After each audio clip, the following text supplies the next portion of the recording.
Halo teman-teman, ketemu lagi dengan Ratu.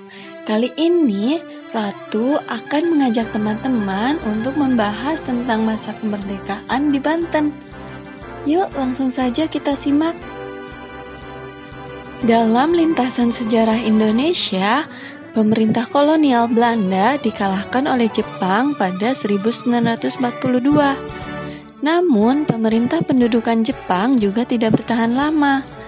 Pada tahun 1945, mereka mengalami kekalahan dari tentara sekutu. Penyerahan Jepang dimanfaatkan oleh para tokoh Indonesia untuk menyatakan proklamasi kemerdekaan. Pada tanggal 17 Agustus 1945, Soekarno-Hatta membacakan proklamasi tersebut di Jakarta. Nah, bagaimana kabar proklamasi tersebut bisa sampai ke Banten? Dan bagaimana kondisi Banten setelah kemerdekaan Indonesia? Yuk kita bahas!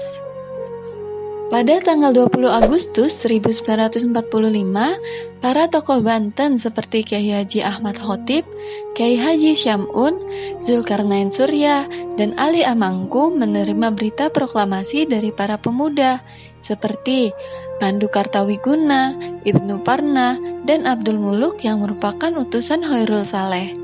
Dalam pesannya, para pemuda menyampaikan perintah kepada tokoh Banten untuk secepatnya merebut kekuasaan dan penguasaan militer dari tangan Jepang. Perintah tersebut pada akhirnya ditindaklanjuti dengan penurunan bendera Jepang di Hotel Phoserang oleh para pemuda Banten yang dipelopori oleh Sri Sahuli pada tanggal 22 Agustus 1945.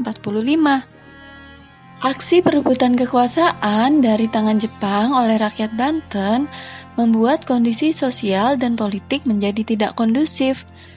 Banyak orang-orang Jepang sipil dan pamong praja yang berasal dari Priangan meninggalkan Banten. Bahkan Residen Yukiyoshi dan Wakil Residen Raden Tirta Sujatna juga ikut keluar dari Banten. Sejak kepergian residen dan wakil residen, roda pemerintahan di Banten tidak dapat berjalan. Kondisi ini disikapi oleh para tokoh Banten dengan mengadakan pertemuan di kediaman Zulkarnain Surya, Kertalegawa pada bulan September 1945. Pertemuan tersebut menghasilkan keputusan yang mengusulkan kepada pemerintah Republik Indonesia untuk segera mengangkat Kyai Haji Ahmad Khottib menjadi residen Banten yang menangani administrasi dan pemerintahan sipil di Banten. Sedangkan untuk urusan militer dan keamanan, diusulkan pula dibentuk Badan Keamanan Rakyat yang dipimpin oleh Kyai Haji Syam'un. Usulan tersebut mendapatkan sambutan positif oleh pemerintah pusat. Pada bulan September 1945, Kyai Haji Ahmad Khottib resmi diangkat oleh Presiden Soekarno. Setelah pengangkatannya, Kyai Haji Ahmad Khottib segera membentuk pemerintahan.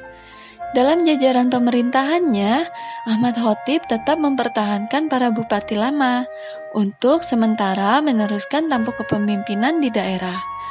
Para bupati tersebut antara lain Raden Hilman Jayadiningrat, Raden Jumhana, dan Raden Hardiwinangun. Sedangkan jabatan KNID diserahkan kepada C. Mamat.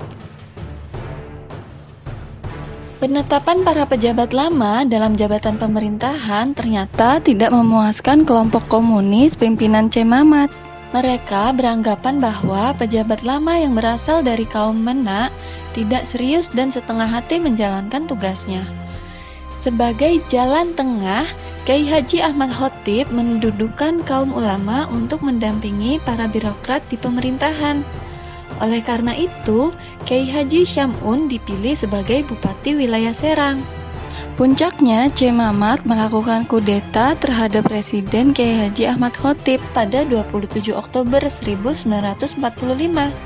Pasca dikuasainya pemerintahan oleh kelompok komunis, situasi di Banten semakin kacau. Menanggapi semakin buruknya kondisi politik dan sosial di Banten, Presiden Soekarno dan Wakil Presiden Muhammad Hatta mengadakan rapat akbar di alun-alun Serang pada tanggal 9 sampai 10 Desember 1945. Kedua tokoh tersebut mempertanyakan kesiapan rakyat untuk mempertahankan kemerdekaan Republik Indonesia. Rakyat Banten secara serempak memberi dukungan terhadap upaya mempertahankan kemerdekaan. Mendapatkan dukungan yang begitu besar dari rakyat, membuat Kiai Haji Ahmad Khottib menginstruksikan Kiai Haji Syamun untuk menumpas kelompok Cemamat. Untuk mempersiapkan strategi penumpasan, Kiai Haji Syamun mempercayakan kepada Mayor Ali Amangku, Komandan Batalion Pengintai.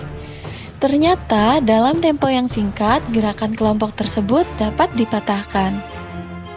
Ujian bagi rakyat Banten dalam mempertahankan kemerdekaan belum selesai.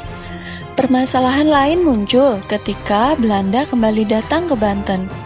Belanda mencoba memecah Persatuan Rakyat Banten dengan menawarkan alternatif bergabung kepada Negara Federal Pasundan. Namun, rakyat Banten menolak dan tetap menyatakan bagian dari Republik Indonesia. Bukti kesetiaan Banten terhadap Republik Indonesia adalah pemerintah daerah Banten harus mencetak sendiri mata uang URI DAB atau Uang Republik Indonesia Banten karena jarak yang jauh dengan pemerintah pusat di Yogyakarta. Nah, dari pembahasan tadi cukup jelaskan bahwa peranan rakyat Banten dalam upaya mempertahankan kemerdekaan juga besar loh. Kita sebagai generasi muda di Banten patut mencontoh para pendahulu kita yang dengan setia dan gigih mempertahankan republik ini hingga merdeka seperti sekarang. Dan tak lupa, kita pun harus bersyukur atas kemerdekaan yang diperoleh dengan berbagai cara. Salah satunya adalah dengan giat belajar. Itu dia sejarah Banten pada masa kemerdekaan. Semoga teman-teman terinspirasi untuk terus mempertahankan kemerdekaan Republik Indonesia dan juga membuat Indonesia menjadi negara yang maju. Sampai jumpa dengan Ratu di video yang selanjutnya.